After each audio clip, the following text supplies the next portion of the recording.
लक्षवेधी क्रमांक 12 श्री अतुल बाबा भोसले. क्रमांक 12. प्रमाण अध्यक्ष महोदय, पुणे ते बँगलोर जाणाऱ्या राष्ट्रीय महामार्ग क्रमांक 4 वर अनेक दिवसापासून सहापदरीकरणाचं काम चालू आहे. कराडच्या पंकज हॉटेलपासून नांदलापूरपर्यंत जाणारा जो उड्डाण पूल आहे, त्या उड्डाण पुलाचं काम गेल्या 3 वर्षापासून अत्यंत संत गतीनं चालू आहे. अध्यक्ष महोदय, जे रजिस्टर्ड आत्तापर्यंत अपघात झालेले आहेत त्या अपघातांची संख्या 100 वर गेलेली आहे आणि या 100 अपघातांमध्ये साधारण 54 लोकांना आपले प्राण गमवावे लागलेत. अध्यक्ष महोदय, एक अत्यंत गंभीर घटना घडली की पिंपळगावमधल्या कॉलेजची बस सहलीसाठी कणकवलीला गेली होती आणि कणकवलीवरनं परत पिंपळगावला जात असताना त्या बसचा अपघात कराड तालुक्यामधल्या वाठार गावाजवळ झाला. तो अपघात झाला असताना कृष्णा हॉस्पिटलची सगळी जी टीम आहे ती आम्ही तिथं पाठवून दिली, ॲम्ब्युलन्स पाठवून दिल्या. 40 मुलं त्या बसमध्ये होती.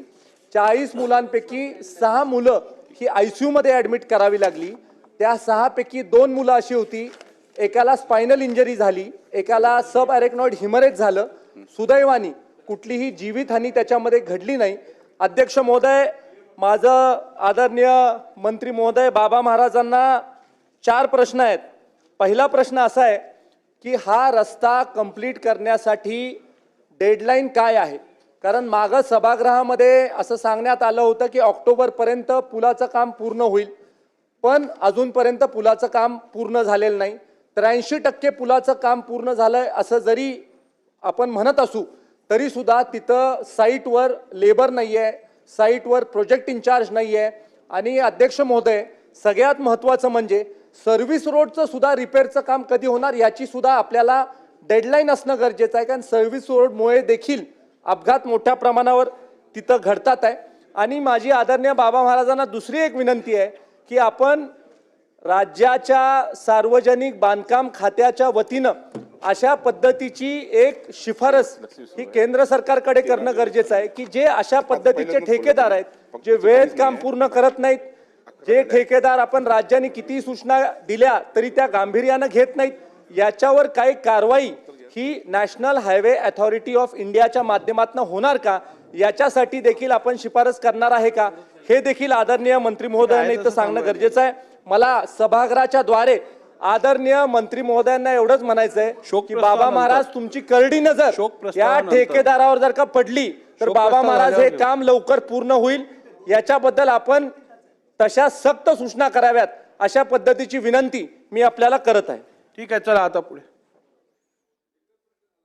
अध्यक्ष महोदय, असा नियम नाहीये लक्षद्वीपवर 4 विचारायला पाहिजेत. सातारा कागल या नॅशनल हायवेचं काम सन्मान्य नितीनजी गडकरींच्या माध्यमातून हे घेण्यात आलं आणि हे काम सुरू आहे, प्रगतीपथावर आहे.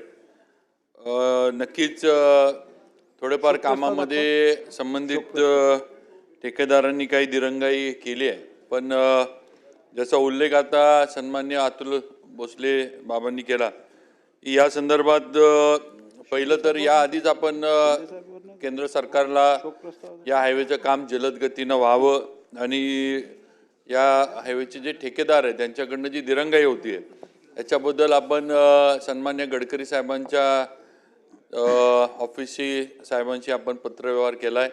आणि कालच दिल्लीमध्ये सन्मान्य गडकरी साहेबांनी या हायवेच्या बाबतीमधली बैठक त्यांनी घेतली, निर्णय पण गेले.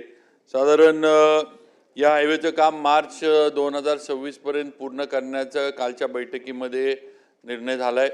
त्याचबरोबर दुसरी यातली एक जी एजन्सी आहे जी काम नीट करत नाही किंवा वेळ लावते आहे, त्यांना काही 15 दिवसाचा कालावधी सन्मान्य गडकरी साहेबांनी दिला आहे. त्या ह्याच्यामध्ये जर त्यांनी प्रगती दाखवली नाही तर त्यांना टर्मिनेट करण्याचा पण निर्णय सन्मान्य गडकरी साहेबांच्या इथं किंवा नॅशनल हायवेनी घेतलेला आहे.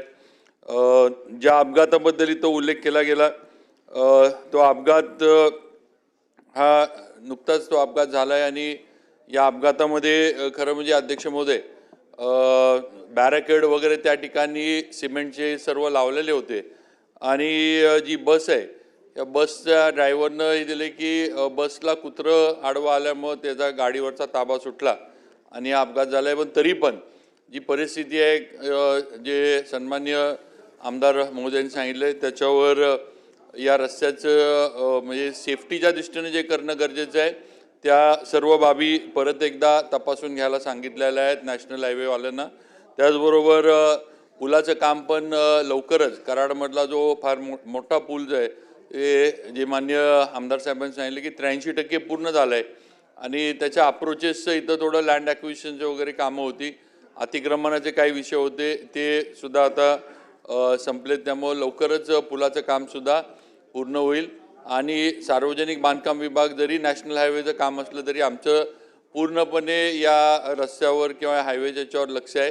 कारण हा सर्वांच्या दृष्टीनं सातारा, उंब्रज, कराड, कोल्हापूर आणि तसंच बँगलोरला जाण्यासाठी हा हायवे जो आहे आणि कोकणात जाण्यासाठी सुद्धा याच्यावर प्रचंड वाहतूक असते. त्यामुळे हे काम लवकरात लवकर पूर्ण करून घेण्याच्या दृष्टीनं जे आहे ते म्हणजे सूचना दिल्या गेलेल्या आहेत.